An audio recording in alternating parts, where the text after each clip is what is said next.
So I've been speaking to many animal organizations, the OVMA, the CVMA, the OSPCA, Humane Society of Toronto, Canadian Humane Society, Canadian Kennel Club, Cat and Jack, Canine Safety, Animal Alliance. Yep. None of them support this legislation.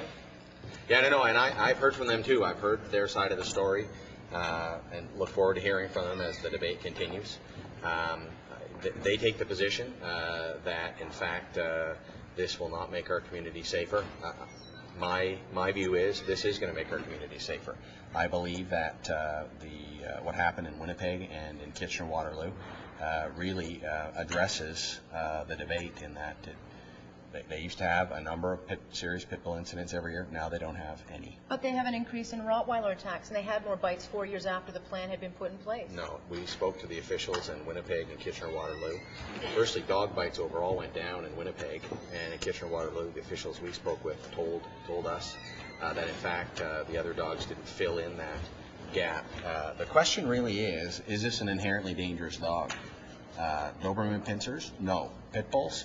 We say yes, and we're having a debate in the legislature about this. What about German Shepherds? No. They're not dangerous? Did you know the 28,000 pit bulls in Toronto, 12 are reported in attacks, 30 German Shepherds were reported in attacks? You know, what I was saying in the legislature, amongst other things, is that study after study shows that pit bulls represent a small number of the dog population, but a significant number of incidents, sometimes fatalities and serious accidents. This points to the general observation that thousands of Ontarians have shared with me by email or otherwise, which is that these dogs are a breed apart. They aren't like other dogs. They are inherently dangerous. And if you agree with that, then I think it's in the province's interest to act on it. What do you do about a Presa Canario, any other kind of vicious dog that will replace these dogs? Again, our observation is that in other jurisdictions that just has not happened, that you've in fact dealt with the pit bull problem, and in the case of Winnipeg, dog bites overall went down. But that's not true. Statistically, it shows that the dog bites didn't go down 4 years after it was put into place. In fact, Rottweilers became the pet of choice, and bites went up. Again, I'm just relying upon the animal control officer who made this observation after 14 years overall in Winnipeg. Dog bites went down in Winnipeg, and of course pit bull incidents just went away. How can you guarantee to all dog owners in Toronto that their pet's not going to be added to this list? Well, that's a good question. We quite specifically put in the statute that it was only pit bulls that are covered here. We did not give the power by regulation for governments in the future to come back and add additional dogs. We feel like this is the dog that is causing real danger and harm in the province of Ontario. But that said, we also have a number of provisions in this bill to deal with all dangerous dogs. New penalties, new powers to give animal control officers the ability to enter premises, the ability to larger fines, more significant jail time, and also we're going to try and prevent all dangerous dog bites by including something that a number of experts said we need to stop the menacing animal before they start biting people. And that what constitutes a menacing, though? I mean, all dogs can play rough. Cocker Spaniels can play rough. They're the number 3 dog of choice of bites. Yeah. Does that mean you could remove an animal like that if they're considered menacing? That's going to fall within the discretion of the people who actually ask for that power. That's going to fall under the discretion of the animal control officers. So that gives them a lot of power to knock at someone's door and say, hey, your Labrador Retriever has been, accused of being a menace, and the family pet all of a sudden disappears and is destroyed by animal control. Can you guarantee that won't happen? These are all the important issues that have to be debated in this legislature, and I'm sure we'll hear from people as we have committee hearings on the subject, and the debate will go on. But you've got 12. Minister, you have to get back. Okay, can I just ask you this quick question then? Out of all of these dogs, can you tell me which one the pit bull is? 16, that one. You say that's that? Yeah. That's actually a Presa Canario. I kind of thought you might know which one. I had our graphics department move the pictures around. Yeah. Can you point out the picture of the pit bull now? The point here is that you don't ask a health minister to be the surgeon. You don't ask an attorney general to be the dog expert.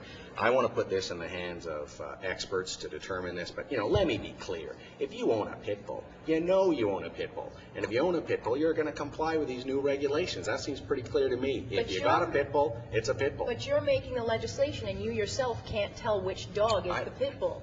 I'm not going to be the one to determine. I'm not the judge as to what is a pit bull and what isn't a pit bull. My job is to put together legislation to give powers to people bull to determine what the pit bull is. That's a really neat trick, but the bottom line is it's going to be up to the experts to come up with this. There are going to be a lot of people out here who fall into the same trap and say that these dogs are all confused with pit bulls. That's not what happened in Winnipeg and Kitchener-Waterloo. That's just not what happened. And, you know, that's part of the debate. This is for the legislature, and we'll hear from the people on this one. But you're in such a rush to get this put through. How much of the control of how much are you going to give to animals? On the contrary. Look, we just started this debate.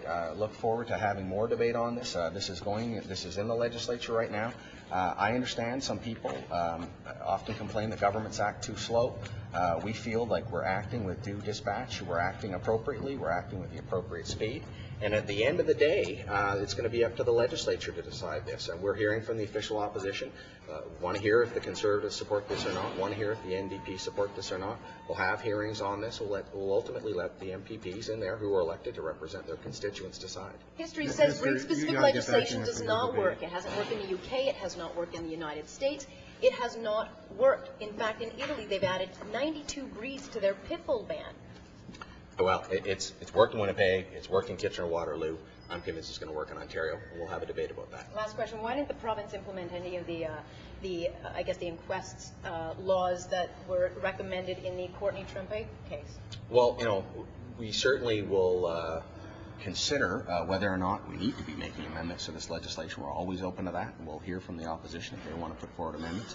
And we'll consider if it makes sense to include it in this bill, or maybe it should be included in another bill. We're having a debate on this. We're not ruling anything in, ruling anything out. But that said, there's no doubt in my mind that we need a ban on pit bulls in the province of Ontario. But you can't guarantee to pet owners who own large breed dogs that their dog won't be taken away if it's considered menacing. I think I answered that one.